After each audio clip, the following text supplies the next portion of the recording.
साला थोड़ा आराम से आया करो। सुन बे, पूरे 5,000 का ठेका नहीं है गेहूं काटने का, पूरे दिन में आज काट के इसको निकल जाएंगे। अबे तू टेंशन मत ले, पूरा दिन क्या 2 घंटे में काट कर निकल जाएंगे। साले तू हट साला, ऐसे ही 2 घंटे में काट के निकल जाओगे?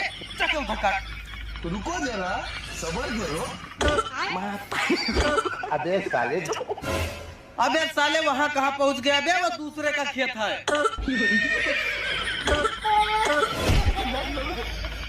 अबे साला किसके खेत में गया? वापस चल उसी खेत में। और अभी तो रुको। अबे ये कहाँ पहुँच गए? घर पे पहुंच गए, खाना खाने का टाइम हो गया ना। हाँ,